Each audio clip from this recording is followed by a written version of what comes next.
Assalamualaikum warahmatullahi wabarakatuh. Perkenalkan, nama saya Mafira Izzat-Rehma dari kelas 10-3. Di sini saya mau membahas tentang bab 1, yaitu berpikir komputasional. Sebelum kita ke materi inti, kita harus tahu apa itu informatika. Apa sih informatika itu? Informatika adalah bidang ilmu yang berhubungan dengan pengolahan informasi melalui komputer. Pengolahan informatika sangat luas, meliputi pemrograman, desain, pengolahan data, pengembangan aplikasi, dan masih banyak lagi. Sekarang kita akan ke materi inti kita, yaitu berpikir komputasional. Berpikir komputasional merupakan cara memecahkan masalah sederhana hingga masalah yang besar berkompleks dengan tidak membuat orang mencoba berpikir layaknya sebuah komputer. Ada 3 submateri dari materi ini. Yang pertama ada pencarian atau searching, yang kedua ada pengurutan atau sorting, dan yang ketiga ada antrean QQ dan tumpukan atau stack. Yang pertama yaitu pencarian atau searching. Searching adalah pencarian data dengan menelusuri tempat pencarian data tersebut. Tempat pencarian data tersebut dapat berupa array dalam memori, bisa juga dapat berupa file pada external storage. Fungsi pencarian adalah untuk memvalidasi dan mencocokkan data, ataupun digunakan untuk mencari informasi yang diinginkan dengan cara mencocokkan informasi yang diinginkan dengan informasi yang tersedia. Metode pencarian data ada 3. Pertama, ada pencarian statis, static searching, dan pencarian dinamis, dynamic searching. Yang kedua, ada pencarian sequential atau sequential search, dan pencarian biner atau binary search. Yang ketiga, ada pencarian internal atau internal searching, dan pencarian eksternal atau external searching.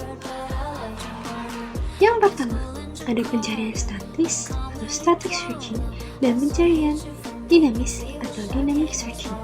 Pada pencarian statis, banyaknya rekaman yang diketahui dianggap tetap, sedangkan pada pencarian dinamis, banyaknya rekaman yang diketahui bisa berubah-ubah yang disebabkan oleh penambahan atau penghapusan suatu rekaman. Yang kedua, pencarian sequential atau sequential search, dan pencarian binary atau binary search. Pencarian sequential digunakan apabila data dalam keadaan acak atau tidak terurut. Pencarian biner digunakan pada data yang sudah dalam keadaan urut dan memiliki tambahan berupa pencarian beruntun dengan sentinel jika pencarian bertujuan untuk menambahkan elemen baru setelah elemen terakhir lari. Yang ketiga, pencarian internal atau internal searching, dan pencarian eksternal atau external searching. Pada pencarian internal, semua rekaman yang diketahui berada dalam pengingat komputer, sedangkan pada pencarian eksternal, tidak semua rekaman yang diketahui berada dalam pengiriman komputer, tetapi ada disebut juga rekaman yang tersimpan dalam penyimpanan luar. Sekarang kita masuk ke submateri yang kedua, yaitu pengurutan atau sorting. Sorting adalah suatu proses penyusunan kembali kumpulan objek menggunakan tata aturan tertentu. Teknik untuk melakukan pengurutan ada 4, yaitu selection sort, bubble sort, merge sort, dan quick sort. Yang pertama adalah selection sort. Selection sort adalah bentuk kombinasi antara sorting dan searching. Selection sort adalah algoritma pengurutan sederhana dan efisien yang bekerja dengan berulang kali memilih elemen kecil atau terbesar dari bagian daftar yang tidak terurutkan dan memindahkannya ke bagian daftar yang diurutkan. Yang kedua, bubble sort. Bubble sort adalah metode pengurutan algoritma dengan cara melakukan penukaran data secara terus-menerus sampai bisa dipastikan dalam suatu iterasi tertentu tidak ada lagi perubahan atau penukaran. Algoritma ini menggunakan perbandingan dalam operasi antar elemennya. Yang ketiga, merge sort. Merge sort adalah salah satu algoritma pengurutan yang paling efisien. Prinsip dari metode ini diawali dengan memberikan 2 kumpulan data yang sudah dalam keadaan urut. Kedua kumpulan data tersebut harus dijadikan satu tabel sehingga dalam keadaan terurut.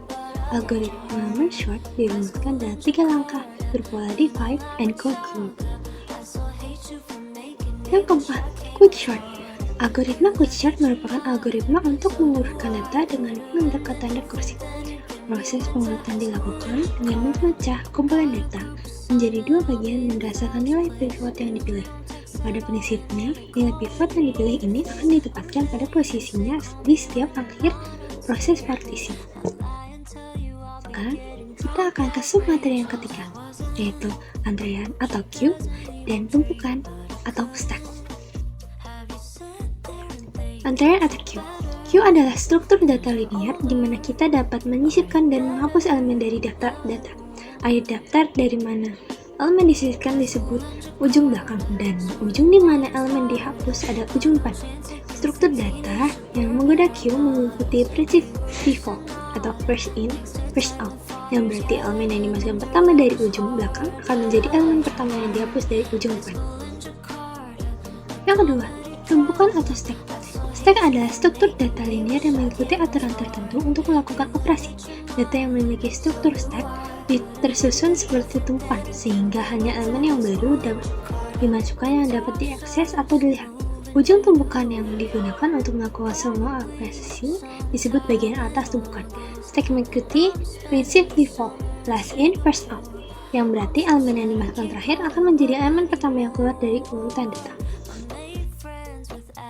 Selesai sudah materi bab 1 dari informatika. Apakah ada pertanyaan? Saya siap menjawab. Terima kasih. Wassalamualaikum warahmatullahi wabarakatuh.